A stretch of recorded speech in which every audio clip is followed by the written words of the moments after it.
Buenas tardes, mi nombre es Lucas Modrovici, soy licenciado kinesiólogo fisiatra y osteópata. Hoy les voy a hablar de dolores de cabeza, de migrañas, cefaleas. Es un tema que es bastante recurrente en el consultorio. Yo les quiero mostrar en la columna donde generalmente se da una compresión a nivel más mecánico, que generalmente es en cervicales altas, ¿sí? Esta es la columna cervical, esta es la parte posterior y esta es la parte anterior, y acá tenemos el cráneo.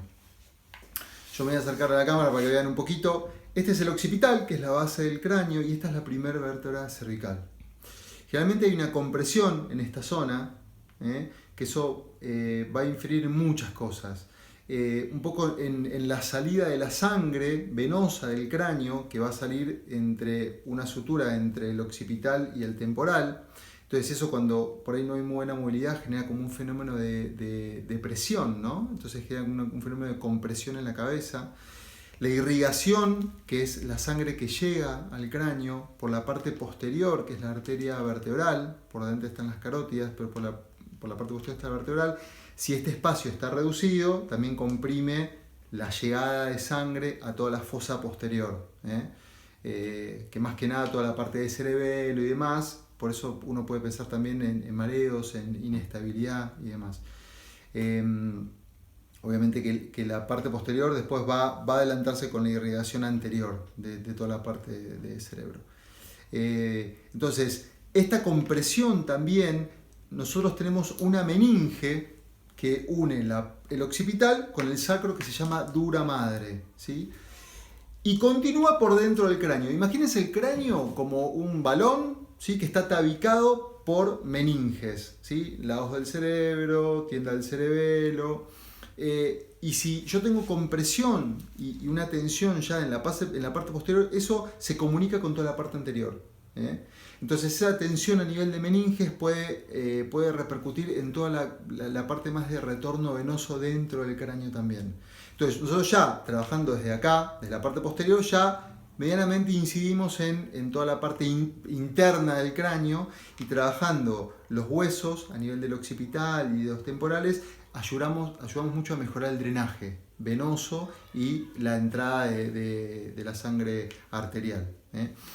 Importante también que a esta altura nosotros tenemos toda la sangre que sale de la venosa, que sale del cráneo, tiene que poder pasar por acá. Si yo tengo una compresión a nivel supraclavicular, en toda la fascia del cuello, en toda la musculatura de escalenos, de ECOM, eso no va a ayudar, ¿sí? Entonces es lo mismo, va a tratar de salir la sangre venosa, pero va a tener como un tabique, entonces va a volver hacia arriba.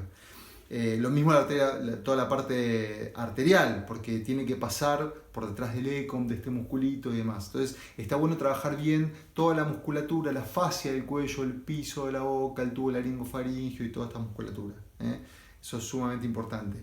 Para las personas por ahí que están con esta postura con la cabeza muy adelantada, eso ya hace que una compresión y retrae un poco las fascias en toda esta zona, y eso es lo que vamos a trabajar.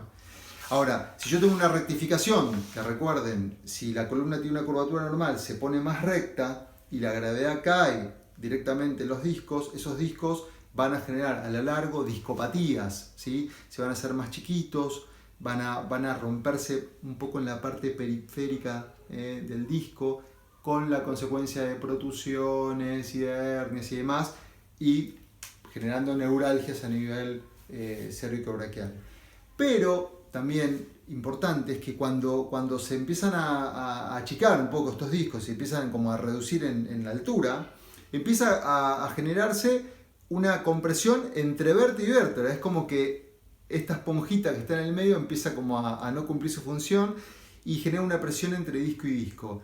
¿Y qué va a pasar? Puede producirse a lo largo de los años también una artrosis. Por eso está bueno trabajar las rectificaciones a tiempo, para que no, con el correr de los años, generen discopatías, generen hernias, demás, y una futura artrosis. Ahora, una cosa que es interesante también, esto que ven acá rojito es la arteria vertebral. Cuando hay una artrosis en estas articulaciones, que son las uncoartrosis, no importa que lo sepan, pero la arteria empieza como a empieza a redondear esa articulación, entonces también altera la irrigación en la parte posterior, ¿sí? Ya con la rectificación se reduce un poquito el diámetro, es como cuando uno quiere regar, que aprieta la manguera y sale más presión y reduce un poco la luz del calibre de la manguera. Esto va a pasar lo mismo, en la rectificación se reduce la luz y con estas, si se genera una artrosis también, al redondear también la arteria, estas articulaciones también va a producir lo mismo. Entonces va a generar también una alteración en la irrigación. La tensión en el tendón central, esto que dijimos, cuando la cabeza está muy adelantada, producto por ahí de alguna disfunción a nivel visceral, de que el diafragma no está trabajando bien, de que tengo todo un acortamiento de pectorales con los hombros adelantados, eso también va a repercutir primero en la parte anterior del cuello y después toda esta cadena facial termina en la parte anterior del occipital, bien interno, como en la base del cráneo. Entonces ya le quita movilidad y volvemos de vuelta al mismo circuito de alteraciones a nivel circulatorio, drenaje y demás. Ahora, hay otras causas que están relacionadas y que son sumamente importantes con dolores de cabeza. Puede ser bruxismo, si yo estoy bruxando, si yo estoy apretando los dientes a la noche, que por ahí no me doy cuenta, porque puedo hacerlo de forma, digamos, una compresión o un deslizamiento del maxilar superior sobre el inferior. Se puede ver mucho en el desgaste de los dientes también. Pero esa compresión con toda la musculatura de cierre, eso también puede generar compresión en estos huesos, en el temporal y con la consecuencia también en el occipital, con lo mismo, con el drenaje y dolores también, dolores de cabeza laterales. Sinusitis, si yo tengo mucha congestión en los senos, ¿sí? En el frontal, etmoides, no importa que lo sepan, pero cuando yo tengo un acúmulo de moco por ahí, que después se puede generar una infección, eso también puede generar dolores de cabeza. La vista, ahora con los ordenadores, con la compu, con los teléfonos celulares, yo fijo mucho la vista todo el tiempo, estoy trabajando mucho con la computadora, sin hacer por ahí ejercicios de movilidad de globo ocular para relajar un poco la vista, sin tratar de ver un poco a lo lejos. Hay un montón de ejercicios que están buenísimos. Si es necesario, me escriben y yo les mando para un poco mejorar la visión, porque recuerden que lo vimos creo que en el video de cervicales, toda la vista, la musculatura periférica del ojo está totalmente relacionada con los suboccipitales, con la musculatura de atrás, ¿sí? Así que eso es recontra importante. Y los órganos ya de la medicina china lo dicen, el hígado está muy relacionado con dolores de cabeza. Generalmente cuando yo tengo un hígado congestionado, cuando el hígado por ahí por medicación, por exceso de antibióticos, por mala alimentación, alimentos procesados, por emociones, que puede ser ahora con toda esta locura que estamos viendo con el estrés y con todo esto, puede generar que la musculatura suboccipital se contraiga y de vuelta vuelve a todo el circuito que ya venimos hablando de antes. Así que también está bueno tratar de cambiar un poco la dieta, tratar de modificar algunas causas, ¿no?, que pueden generar esta molestia. Y otra cosa que yo puse que me parece sumamente importante es el sueño. Es increíble, pero hay un montón de estudios actuales que necesitamos dormir por lo menos entre 7 y 8 horas, porque durante el sueño hay un drenaje y un poco se depuran todas las toxinas dentro del cerebro por el líquido cefalorraquídeo. Entonces es necesario también dormir bastante, ¿sí? Después vamos a hablar un poquito de consejos, pero por eso también ténganlo en cuenta.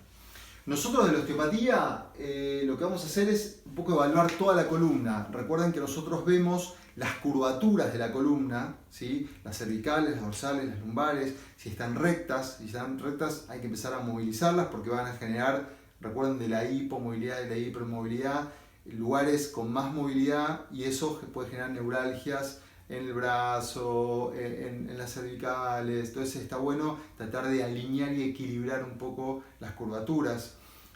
Trabajar un poco la musculatura, vamos a chequear y trabajar la musculatura anterior del cuello, todo esto que dijimos de la fascia, el piso de la boca, los escalenos,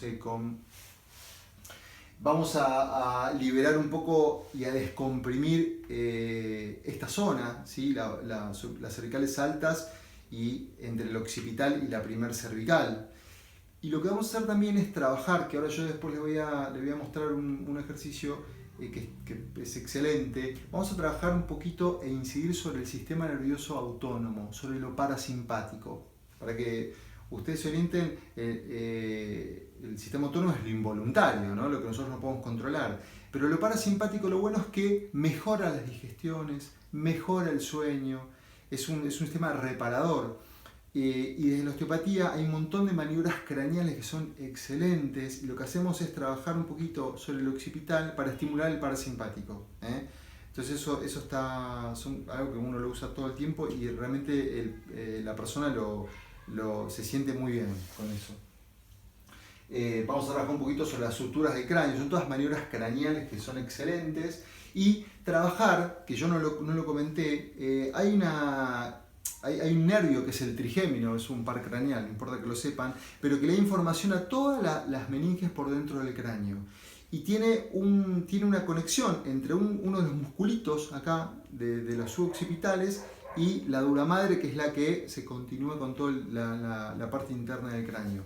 Entonces nosotros vamos a trabajar sobre ese nervio, sobre el trigémino, y sobre el vago, que es este nervio que también está por esta zona, el núcleo que lo origina, y le da información a toda la panza. Por eso es importante esto del eje entre el intestino y el cerebro. Nosotros podemos trabajar desde acá, desde la base del cráneo, empezar a darle información al nervio vago, y después también trabajar la parte visceral. Entonces normalizamos y equilibramos los sistemas. Eso también está bueno. Lo que yo les quiero recomendar un poquito, ya lo vimos en el video de cervicales, pero se los voy a recordar, era trabajar un poco toda esta musculatura, ¿sí? Si yo puedo, fijar un poco sobre la clavícula, y tratar de llevar la cabeza hacia el lado contrario, alejar la oreja del hombro para un lado, para el otro, puedo hacer rotaciones a un lado, al otro, puedo fijar mi esternón y bajar el mentón y tratar de llevar el mentón hacia atrás, de modo que se estire un poquito toda la parte anterior del cuello, ¿sí? El piso de la boca, el tubo laringofaringio. Esto sobre todo para rectificaciones cervicales es fantástico. Trabajar un poquito, si yo pongo los pulgares en trapecio, fijo, rotar un poquito para un trapecio, para el otro, alejar una oreja del hombro, alejar la otra, hacer un retromentón. Si se acuerdan que vamos a trabajar exclusivamente la parte cervical alta, ahí, ¿sí? Todas estas cosas, ya las vimos en el video, pero están buenas recordarlas. Usar el rollito cervical, ¿sí? Recuerden que era o una toalla bien compacta o una botella.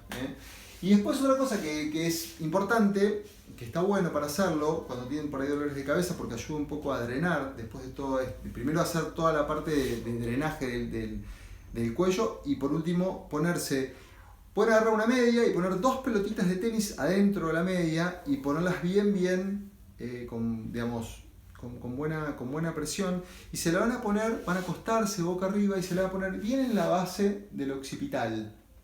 No en el cuello como usábamos el rollito, sino un poquito más arriba. Y se pueden quedar por lo menos 5 minutos respirando si quieren. Eso lo que va a hacer es relajar un poquito bien el occipital, la base del cráneo, y estimular el parasimpático, ¿sí? Para que puedan dormir, para que puedan descansar. Como consejos, yo creo que está buenísimo, si pueden evitarlo, no tomar demasiados analgésicos. Si tienen mucho dolor está bien, pero tratar de evitar los analgésicos, tratar de evitar la cantidad de antibióticos, si uno puede. Mejorar un poco la dieta, no comer tanto alimentos procesados, probióticos, alimentos fermentados son buenísimos, alimentos naturales, ¿sí? Tratar de no comer nada con enlatado ni procesado. El sueño ya lo dijimos que es fantástico, ¿sí? Tratar de dormir cantidad de horas. El manejo del estrés, ¿sí? Que uno puede hacer con meditaciones, con respiraciones, hay un montón de respiraciones que son fantásticas. Y también hacer actividades como yoga, ejercicios y demás. Así que todas estas cositas van a estar buenas para para ayudar a que estén un poquito mejor. Así que bueno, nada, cualquier consulta me pueden escribir por acá, por la página de Facebook, por YouTube, por Instagram. Y me queda pendiente, ya me pidieron para charlar de ATM, para charlar de rodillas, así que no me olvido, pero bueno, vamos de a poquito subiendo temas. Así que cualquier cosita, nada, estoy a su disposición. Gracias.